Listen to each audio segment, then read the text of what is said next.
मैं सरताज आलम, खबर 7 से। हम लोग उत्तराखंड के हल्द्वानी में 20 दिसंबर 2022 को रेलवे के हक में हाई कोर्ट से जनहित याचिका पर एक ऑर्डर होता है। 4365 मकान तोड़े जाने के बिल्कुल कगार पर थे, लेकिन 5 जनवरी को सुप्रीम कोर्ट से स्टे आता है। लेकिन इसी बीच हल्द्वानी में सैकड़ों की तादाद में मीडिया घराने पहुंचते हैं। उसके अंदर अखबार से लेकर न्यूज़ चैनल थे, यूट्यूब चैनल से लेकर फेसबुक लाइव और तमाम डिजिटल घराने उसके अंदर मौजूद थे।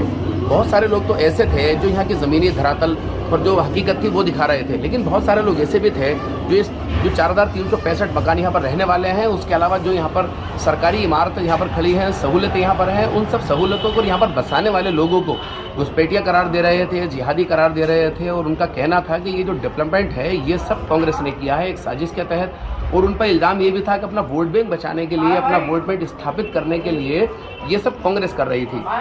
तो आज हम लोग अपनी बाइक लेकर घर से निकल रहे हैं उस हकीकत को जानने के लिए कि आखिर ये डेवलपमेंट क्या सिर्फ कांग्रेस ने ही किया था या और भी सरकारों का इसके अंदर रोल था। क्योंकि ये जो यहाँ पर आबादी है वो पिछले लगभग 100 साल से बसी है। तो यहाँ पर ब्रिटिश की बात करें, ब्रिटिश भी यहाँ पर डेवलपमेंट कर रहे थे। यहाँ पर फिर 1990 के आसपास से यहाँ पर सपा और बसपा की भी सरकारें यहाँ पर रही हैं। उसके बाद यहाँ पर कांग्रेस का भी एक राज रहा है। तो सारी चीज़ों को हम आज समेटेंगे और अपनी बाइक लेकर निकलेंगे। एक ओवरहेड टैंक यहाँ पर पास में बना हुआ है, उसको जानते हैं कि आखिर वो किसने बनवाया था। और वो उस इलाके में बना हुआ है जिस इलाके को अतिक्रमण कहा जा रहा है। तो आइए जानने निकलते हैं। तो हम अपनी बाइक के साथ निकलते हैं और आज कोशिश करते हैं इसकी तह तक जाने की।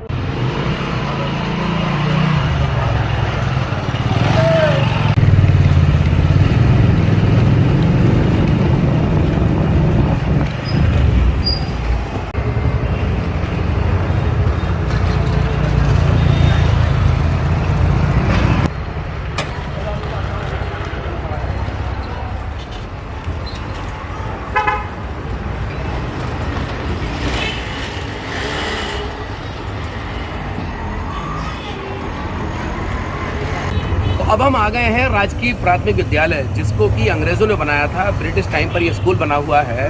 और मैं जिस जगह पर अभी खड़ा हूँ इस जगह पर रेलवे ने अपने खंबे लगाए थे और डिमार्क किया था और ये कहा था कि ये जो पीछे की सब जगह है ये सब रेलवे की है। लेकिन मैं आपको दिखा दूँ, मेरे पीछे से अगर आप देखेंगे कि यहाँ पर अंग्रेज़ों के ज़माने का बना हुआ प्राथमिक विद्यालय भी है और राजकीय पूर्व माध्यमिक विद्यालय भी है। और उसके पीछे यहाँ पर एक ओवरहेड टैंक बना हुआ है और एक बहुत बड़ी पानी की टंकी बनी हुई है, लाखों लीटर की ये पानी की टंकी है।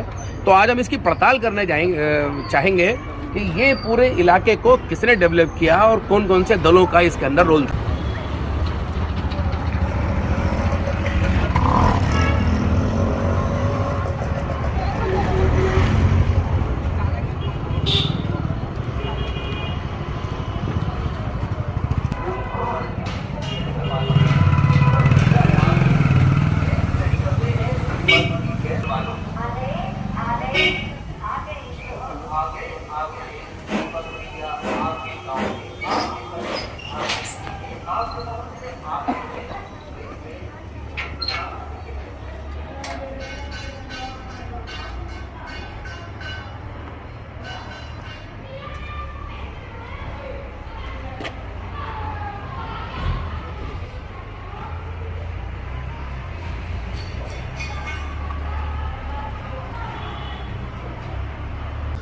तो आज साथियों अब हम आखिर पहुंच ही गए हैं राजकीय प्राथमिक विद्यालय। ये जो आपको वाइट दिखाई दे रहा है मेरे पीछे से, इसको लाल स्कूल कहा जाता है। और उसकी मैं आपको दिखा दूँ, ये अभी भी आप देखेंगे तो आपको लाल ही आपको मिलेंगी। ये ब्रिटिश टाइम का बना हुआ स्कूल है, लेकिन इसी स्कूल के अंदर क्योंकि जगह नहीं मिल रही थी तो इसी स्कूल के अंदर एक ओवरहेड टैंक बनना था, ट्यूबवेल बनना था। तो ये मैं आपको दिखा दूँ, ये देखेंगे आप, ये सब प्राइमरी ये विद्यालय है और ये ब्रिटिश टाइम का ही बना हुआ विद्यालय है। और आपको मैं बता दूं कि हम लोग उन शिलापट पर आ पहुँचे कि जिसमें कुछ नाम लिखे हैं। जानते हैं, हल्द्वानी पुनर्गठन पेयजल योजना आज़ाद नगर क्षेत्र के अंतर्गत 700 किलोलीटर क्षमता के उच्च जलाशय का शुभारंभ माननीय मंत्री वन पर्यावरण जलागम परिवहन उत्तराखंड सरकार श्री बंशीधर भगत जी द्वारा श्री प्रदीप बिष्ट अध्यक्ष भाजपा नगर इकाई की अध्यक्षता में 21 सितंबर 2007 को संपन्न हुआ। यानी कि सन 2007 में लगभग 42 लाख रुपए की लागत से बनने वाले इस ट्यूबवेल और ओवरहेड टैंक का शिलान्यास कर दिया। और आपको मैं बता दूं सन 2007 में क्या हो रहा था। ढोलक बस्ती और गफूर बस्ती के मामले में एक जनहित याचिका लगती है कि ये जगह रेलवे की है। रेलवे के हक में ऑर्डर पास होता है और गफूर बस्ती और ढोलक बस्ती को सन 2007 में ही उसको उजाड़ दिया गया, उसको हटा दिया गया। हाई कोर्ट के ऑर्डर पर हंगामा हुआ था, बहुत पुलिस थी, बहुत सख्ती और बलपूर्वक उस पूरी ज़मीन को हटा दिया गया था। लेकिन सन 2007 में एक तरफ रेलवे की कार्रवाई चल रही थी और दूसरी तरफ भारतीय जनता पार्टी के जो विधायक जी हैं बंशीधर भगत और उनकी पूरी सरकार है, वो 42 लाख रुपए से लगने वाली जो यहाँ पर विकास कार्य थे उसके अंदर मदद कर रहे थे। और वो ओवरहेड टैंक, ये ओवरहेड टैंक बनकर तैयार हुआ और इसका भी शिलापट यहाँ पर ये लगा हुआ है। आप देखेंगे ये जो बनकर तैयार हुआ 13 नवंबर 2008 को हल्द्वानी पुनर्गठन पेयजल योजना आज़ाद नगर फला 700 लीटर उच्च जलाशय का लोकार्पण माननीय सिंचाई मंत्री मातवर सिंह कंडारी जी और वन मंत्री श्री बंशीधर भगत जी की अध्यक्षता में वजनई नवाब हल्द्वानी के हैं, प्रदेश अध्यक्ष भारतीय जनता पार्टी अल्पसंख्यक मोर्चा और प्रदीप बिष्ट नगर अध्यक्ष भाजपा की गरिमामयी उपस्थिति में 13 नवंबर 2008 को संपन्न हुआ। तो आप देखेंगे कि सन 2008 को ये संपन्न हुआ और अब इससे जुड़ी कुछ कतरनें मेरे पास हैं, मैं उनको, और ये आप देखेंगे कि जहाँ एक और मैं आपको ये पूरा टैंक दिखा रहा हूँ 700 लीटर यानी कि 7 लाख लीटर का ये पूरा टैंक बनाया है, 42 लाख रुपए इसके अंदर लगे हैं। और आप देखेंगे कि तमाम पावर से जुड़ी चीज़ें भी हैं और उसके साथ आप ये देखेंगे कि ये ट्यूबवेल है, ये पूरा ट्यूबवेल है यहाँ पर, ये पूरा बना हुआ है और लाल स्कूल का ही ये परिसर है, ये बराबर में विद्यालय है क्योंकि ये थोड़ी सी जगह ट्यूबवेल के लिए यहाँ से ले ली गई थी। तो ये आप देखेंगे ये भारतीय जनता पार्टी के दौर में सन 2007 में इसका शिलान्यास हुआ और सन 2008 में ये बनकर तैयार हुआ। अब मैं आपको कुछ कतरनें दिखाता हूँ। 13 नवंबर 2008 को इसका लोकार्पण हुआ और 14 नवंबर 2008 के दैनिक जागरण में खबर छपती है, अमर उजाला में देखिए ये खबर छपती है, उत्तर उजाला में ये खबर छपती है और उसके अलावा मैं आपको कुछ और भी पीछे पलटकर दिखाता हूँ। उत्तरांचल शांति दैनिक, उत्तरांचल दर्पण है, शांति दैनिक, कंडारी व भगत ने किया ओवरहेड टैंक का लोकार्पण। तो ये इस तरह से आप देखेंगे ये कतरनें भी मेरे पास हैं और ये कतरनें गवाह हैं कि उस समय कुछ हुआ था तो ये छपा था। और मैं आपको इनकी कुछ खबरें भी आपको पढ़ के सुनाता हूँ। कंडारी व भगत ने किया ओवरहेड टैंक का लोकार्पण। उत्तरांचल पेयजल निगम के तत्वाधान में लाइन नंबर 17 स्थित ट्यूबवेल पर बने 700 किलोलीटर क्षमता के ओवरहेड टैंक का लोकार्पण बीते दिवस सिंचाई एवं पेयजल मंत्री मातवर सिंह कंडारी एवं वन परिवहन मंत्री बंशीधर भगत के नेतृत्व में किया गया। सिंचाई व पेयजल मंत्री मातवर सिंह कंडारी लोकार्पण समारोह में मुख्य अतिथि के रूप में उपस्थित रहे। इस अवसर पर विशिष्ट अतिथि के रूप में भाजपा अल्पसंख्यक मोर्चे के प्रदेश अध्यक्ष वजनई नवाब भी थे। बता दें कि ये हल्द्वानी के हैं, इस समय अल्पसंख्यक आयोग के उपाध्यक्ष हैं और उसकी अध्यक्षता बंशीधर भगत जो कि उस समय वन मंत्री थे उन्होंने की थी, हल्द्वानी के विधायक हैं।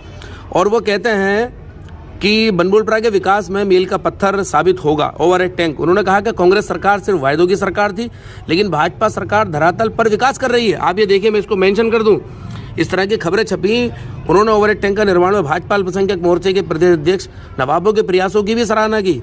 तो इसका मतलब नवाब भाई से बात करनी पड़ेगी। कंडारी ने कहा सरकार हर व्यक्ति को स्वच्छ पेयजल उपलब्ध कराने को कटिबद्ध है। उन्होंने बढ़ती हुई आवश्यकताओं को देखते हुए अनेकों ट्यूबवेल और ओवरहेड टैंकों का निर्माण किया जा रहा है। और देखिए, जल निगम के द्वारा 42,90,000 की लागत से बने 70 लाख लीटर क्षमता के ओवरहेड टैंक के क्षेत्रवासियों को काफ़ी राहत मिलेगी। तो ये आप देखें कि ये कतरन है और काफ़ी अखबारों की, उत्तर उजाला, दैनिक जागरण, सबकी ये कतरनें हैं। तो ये गवाह हैं कि उस समय क्या क्या इरादे, क्या क्या बातें भाजपा ने की। तो साथियों, हम आपको ये कतरनें दिखा रहे थे और 42,90,000 रुपये इस जगह पर लगाए गए जिसको कथित अतिक्रमण कहा जा रहा है। उसके अलावा 20 दिसंबर 2022 को जो ऑर्डर आया है वो इस पूरे इलाके पर आया है, यानी कि ये जो लाली स्कूल है इस पर भी और जो ये सरकारी विकास हुआ है इस पर भी। अब सवाल ये पैदा होता है कि क्या सिर्फ कांग्रेस ही यहाँ पर काम कर रही थी या सभी सरकारें यहाँ पर काम कर रही थी। तो हम आपको बता दें, उत्तर प्रदेश के दौर में सपा और बसपा भी यहाँ पर कार्य कर रही थी। जब यहाँ पर अंग्रेज़ आए तो उन्होंने भी यहाँ पर काम किया और उसके बाद जब भारतीय जनता पार्टी उत्तराखंड बनने के बाद पहली बार सन 2007 में वजूद में आई तो सन 2000 में आते ही 43 लाख रुपए उन्होंने ये लगा। और आपको मैं बता दूं, दल कोई सा भी हो, कांग्रेस हो या भाजपा हो, ये आपके और हमारे जो टैक्स का पैसा होता है ये वही लगता है। और आपको मैं बता दूं कि जब कोई भी पैसा या लगाया जाता है तो उसकी अनापत्ति ली जाती है, अनापत्ति विभागों से ली जाती है कि ज़मीन किसकी है, किसी को कोई दिक्कत तो नहीं है, इस तरह की सभी चीज़ें ली जाती हैं। अब बड़ा सवाल ये है कि अगर ये ज़मीन रेलवे की है तो अनापत्ति तो दी होगी ना। अगर ये ज़मीन रेलवे की थी तो 43 लाख रुपए यहाँ पर लगाए, तो क्या भारतीय जनता पार्टी के ये जो मंत्रियों के हमने नाम आपको लिए हैं, क्या ये गुनाहगार नहीं है? क्योंकि बात ये कही जा रही है कि वो सब लोग भी गुनाहगार हैं कि जिन लोगों ने ज़मीन पर पैसा लगाया।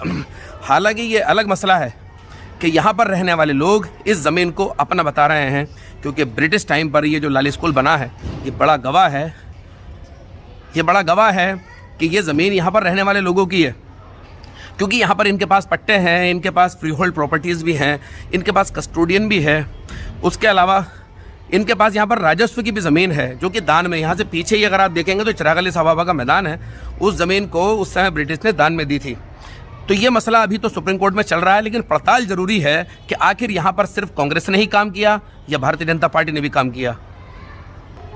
तो साथियों, इस पूरे इलाके में जो रिपोर्टिंग हो रही थी, मीडिया घराने जो बातचीत कर रहे थे, तो वो हमने तह तक जाने की कोशिश की है कि आखिर ये इलाका जिसको बताया जा रहा था कि ये घुसपैठिए हैं, ये बताया जा रहा था कि ये कहीं विदेश से आ गए हैं, तो 43 लाख रुपए यानी कि 42,90,000 रुपये जो यहाँ पर लगाए गए, तो वो भाजपा ने क्या घुसपैठियों के लिए लगाए या अपने नागरिकों के लिए लगाए, हिंदुस्तान के नागरिकों के लिए लगाए, इस शहर को बसाने वालों के लिए लगाए। तो साथियों, मेरे साथ यहाँ पर इस समय है मेरे सहयोगी इस पूरी खबर को बनाने में तस्लीम अंसारी। तस्लीम अंसारी से बात करते हैं क्योंकि वो भी यहीं के निवासी रहे हैं, तो इस पूरे मामले का की कोशिश करेंगे। तस्लीम अंसारी, खबर 7 के लाइव पर स्वागत है, और आज आप हमारी मदद भी कर रहे हैं इस पूरी खबर को बनाने में। ये जो लाली स्कूल है, बताते हैं काफ़ी समय पुराना है, ब्रिटिश के समय से बना हुआ है, और 42,90,000 रुपया यहाँ पर भाजपा की सरकार में सन 2007 से सन 2008 के दौरान 13 महीने में यहाँ पर बनकर तैयार हुआ। क्या कहना है? देखिए, पहले तो मैं बता दूं कि मेरे पिताजी इस स्कूल के विद्यार्थी रहे। 1961 में उन्होंने यहाँ से कक्षा 5 पास किया। उसके बाद जब हमारी बारी आई तो मैंने यहाँ कक्षा 2 में एडमिशन लिया था 1984 में, जिस समय भारत की पूर्व दिवंगत प्रधानमंत्री श्रीमती इंदिरा गांधी जी की हत्या हुई थी।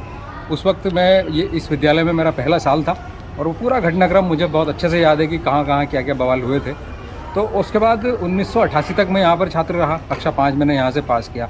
उस समय ये पूरा का पूरा जो विद्यालय का परिसर है ये एक ही हुआ करता था। अच्छा, बीच में बाउंड्री आ गई है। हाँ। ये बड़ा सा गेट दिख रहा है, ये सब नहीं होता था। हाँ। पूरा आज भी आप देख सकते हैं, इसकी जो बाउंड्री है वो पत्थरों की है। हाँ। जो अक्सर पहाड़ों में होती हैं। हाँ। पत्थरों की दीवारें हैं, और जो पुराना भवन है अभी भी वो भी पत्थरों की दीवारों से बना है। और अंग्रेजों के ज़माने के कुछ भवन के अवशेष बंजर स्थिति में यहाँ पर हम लोगों को उस समय दिखाई देते थे। हाँ।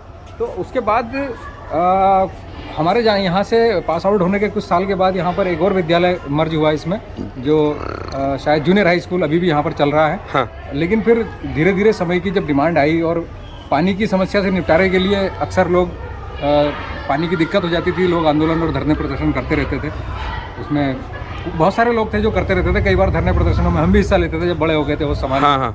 तो नतीजतन फिर ये स्थिति यहाँ पर बदली। ट्यूबवेल जो यहाँ पर ही नलकूप एक लगा हुआ आप देख रहे हैं, ये इतना बड़ा ओवरहेड टैंक है, इसकी ज़रूरत महसूस हुई। और फिर जब कहीं जगह नहीं मिली तो फिर इस ज़मीन का इस्तेमाल किया गया। विद्यालय से एक बड़ा लैंड का पीस यहाँ पर लेके इसकी बाउंड्री अलग की गई, उसमें एक गेट लगाया गया, और एक गेट बाहर की तरफ लगाया गया। ये गेट पहले यहाँ नहीं होता था, ये वाला। यहाँ से बाउंड्री बिल्कुल बंद थी। हाँ। उसके बाद इन सब चीज़ों का निर्माण हुआ है। ठीक है। तो बहुत आसानी से समझ में आ जाने वाली बात है कि क्योंकि मैं यहाँ का विद्यार्थी रहा हूँ, मुझे अच्छे से मालूम है, सुन रखा है, हालांकि कुछ दस्तावेज मेरे हाथ में कभी नहीं है, लेकिन सुन रखा है। ये शायद 1944 के आसपास का ये राजकीय प्राथमिक विद्यालय आज़ाद नगर बंदुलपुरा है, जिसमें मेरे पिताजी ने भी कक्षा 5 की पढ़ाई की और मैंने भी की। तो इसके बारे में फिर सोचना पड़ता है कि विद्यालय की ज़मीन है, विद्यालय 1944 में निर्मित है, अंग्रेज़ों का बनाया हुआ इसका मतलब विद्यालय है। तो ऐसा तो नहीं हो सकता कि अंग्रेज़ों ने रेलवे की ज़मीन पर अतिक्रमण करके और विद्यालय बना दिया होगा। नहीं, सवाल यहाँ पर यह है तस्लीम कि सन 2007 में हाई कोर्ट के ऑर्डर पर सरकार कंप्लाइंस करा रही थी, ढोलक बस्ती और गफूर बस्ती को खाली करा रही थी, और सन 2007 में ही यहाँ पर 42,90,000 रुपये लगा रही थी। देखिए मेरी बात, मैं उसी इलाके में जिस इलाके को रेलवे आज अपना बता रहा है। मैं आपको एक बात क्लियर कर दूं, जिस समय अतिक्रमण हटाने की बात चल रही थी वो 29 एकड़ में से अतिक्रमण हटाने की बात चल रही थी, और मैं बार बार इस खबर 7 की वीडियो में बार बार बता रहा हूँ कि ये जितनी भी सरकारी इमारतें हैं, जितने भी ये जो नई आबादी धार्मिक स्थल जितने भी हैं वो 29 एकड़ में नहीं आते हैं।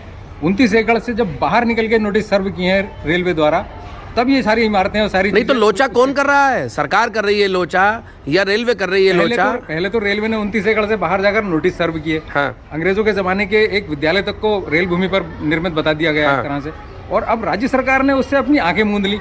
नहीं तो राज्य सरकार तो हाईकोर्ट, राज्य सरकार हाईकोर्ट में पार्टी नहीं बनती है और जाकर कहती है जमीन रेलवे की है। इसको मुख्य सहमति देना हुआ ना, और ऐसे लोगों पर कार्रवाई नहीं करना जो यहाँ के 80 और 100 साल पुराने लोगों को, रहने वालों को घुसपैठिया कह रहे हैं। जहाँ से आए हैं उनको वहीं पर भेज दो कह रहे हैं। कहाँ से आए होंगे 100 साल पहले लोग, कहाँ जाएंगे? ये जमीन रेलवे की हो कैसे सकती है?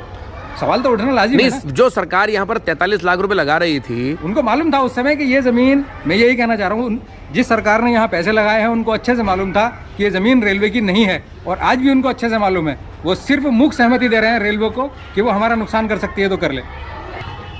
तो साथियों, अभी हम तस्लीम अंसारी से बात कर रहे थे और इस समय हम लोग जो ओवरहेड टैंक है उसके ठीक नीचे हैं और इस जगह पर मौजूद हैं। तो मैं समझता हूँ इतना काफ़ी होगा कि जो आज हम बता रहे थे और ये बताने की कोशिश कर रहे थे कि ये जो डेवलपमेंट है, यानी कि जो सरकार ने यहाँ पर काम किए हैं, विकास काम किए हैं, तो आखिर वो क्या समझ के किए। अगर रेलवे के समझ के करते तो यहाँ पर 43 लाख रुपए भारतीय जनता पार्टी नहीं लगाती, और अगर रेलवे की समझ के यहाँ पर हो रहा था तो ये पैसा क्यों ज़ाया हो रहा था, ये भी बड़े सवाल हैं।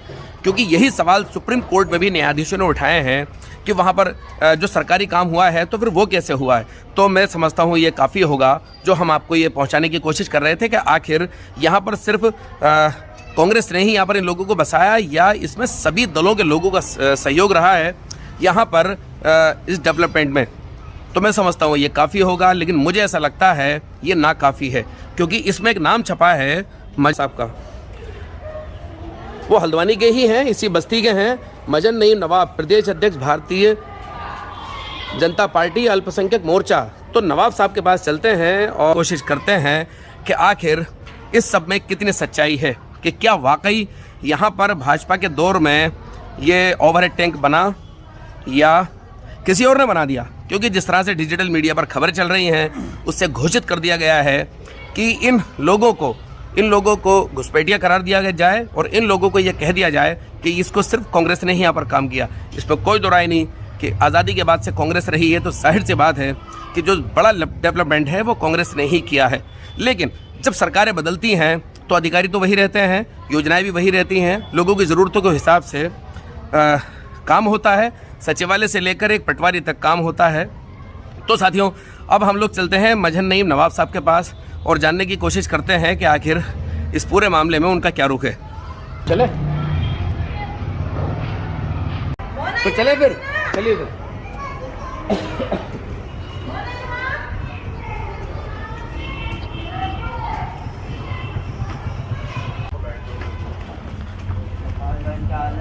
आप ठीक है? बढ़िया बढ़िया।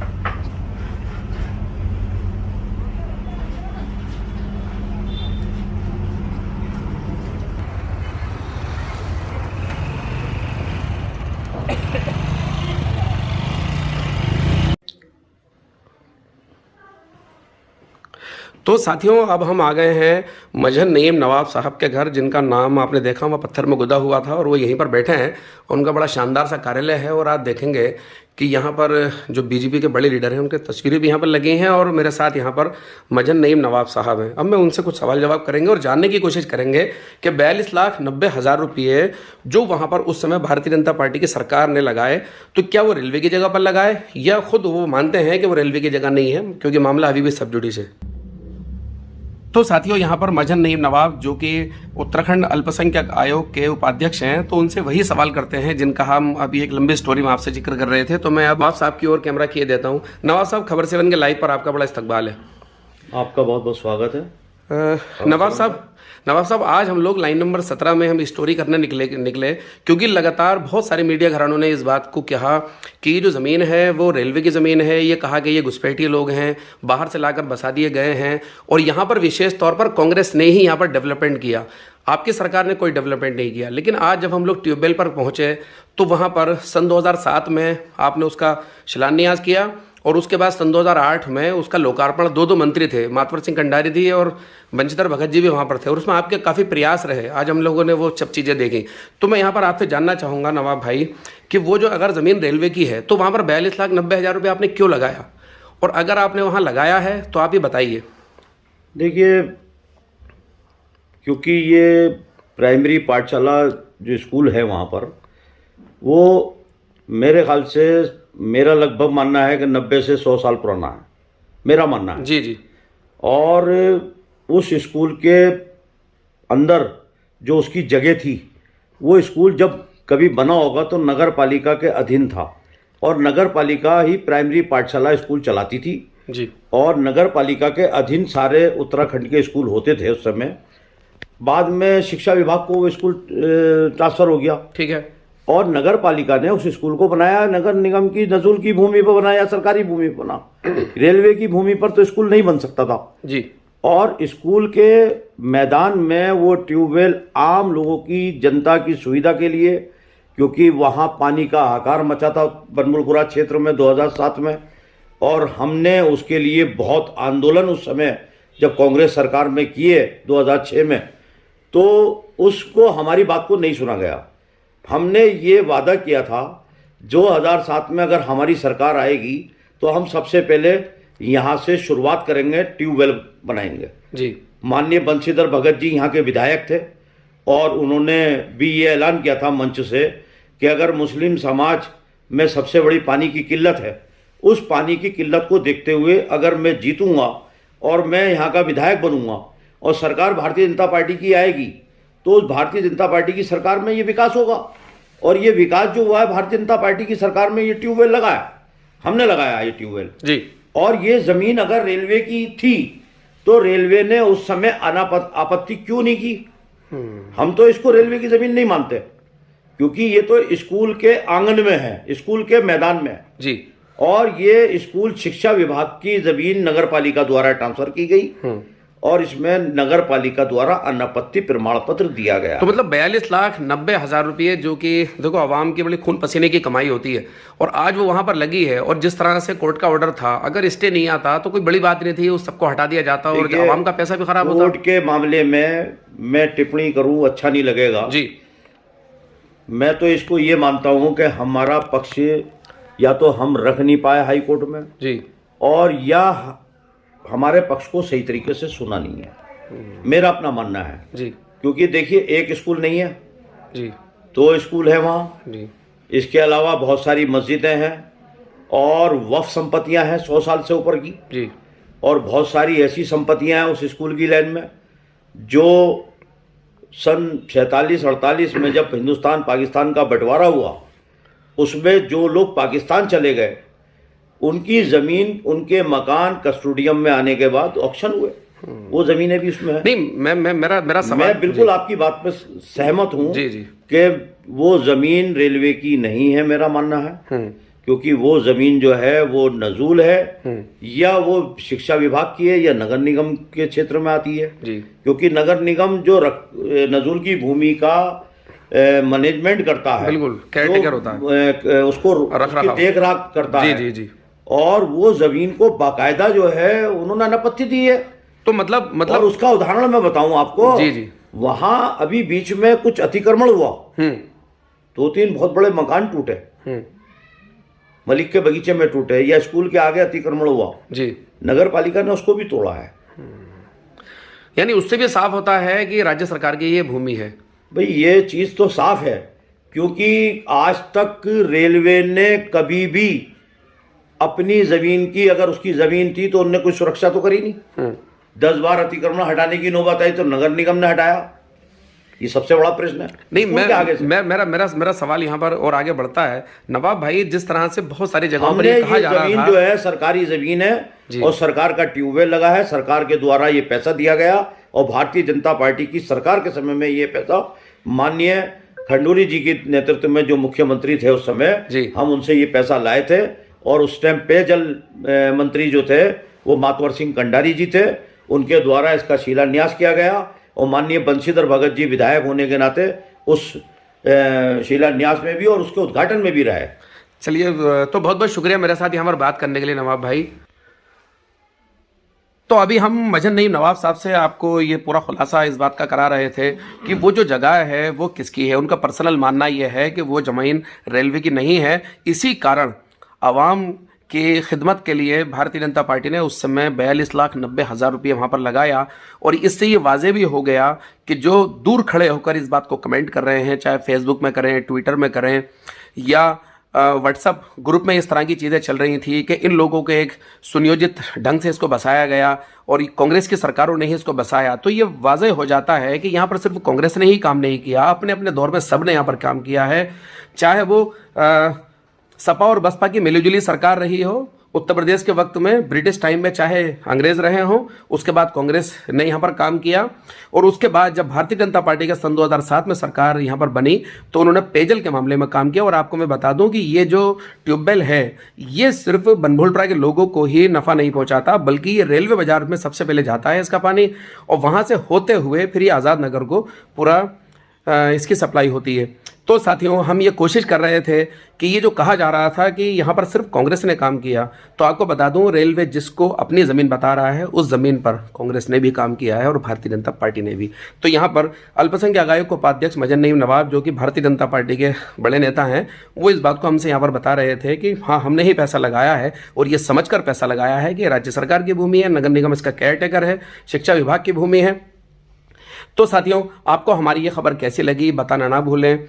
और हम लोग ये सीरीज़ शुरू कर रहे हैं, हम कोशिश कर रहे हैं कि बनभूलपुरा के अंदर जितने भी सरकारी काम हुए हैं कांग्रेस ने जो किए हैं वो तो सब जानते हैं, लेकिन कांग्रेस के अलावा जो और दलों के लोगों ने काम किए हैं हम कोशिश कर रहे हैं वो भी लोगों के सामने लाए जाएं कि आखिर कितना रुपया किस किस मद में खर्च हुआ और ये तस्वीर साफ हो सके कि यहाँ जो रहने वाले लोग हैं वो सम्मानित नागरिक हैं, बाइज्जत हैं, इसी हल्द्वानी के शहरी हैं, इसी उत्तराखंड के निवासी हैं और इस देश के सम्मानित नागरिक हैं। वो कोई घुसपैठिया नहीं है या कोई विदेश से कहीं से नहीं आए हैं जिस तरह की बातें मीडिया में चल रही थी।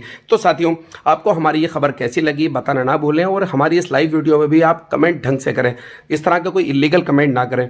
तो साथियों, आप इसमें लाइक शेयर कमेंट ज़रूर करें। साथियों, मैं चलता हूँ, हम अगली एक खबर और इसमें कवर करेंगे और जितने भी विभाग, चाहे सड़क हो, स्कूल हो, चाहे वो पेयजल के मामले हो, सीवर के मामले हो, हम सब पर कोशिश करेंगे कि जहाँ जहाँ आवाम का इस पूरे ज़मीन पर पैसा लगा है वो आपके सामने पूरी तस्वीर आ सके। साथियों, मैं चलता हूँ, मैं आपका दोस्त, आपका भाई, मैं सरताज आलम, खबर 7 हल्द्वानी।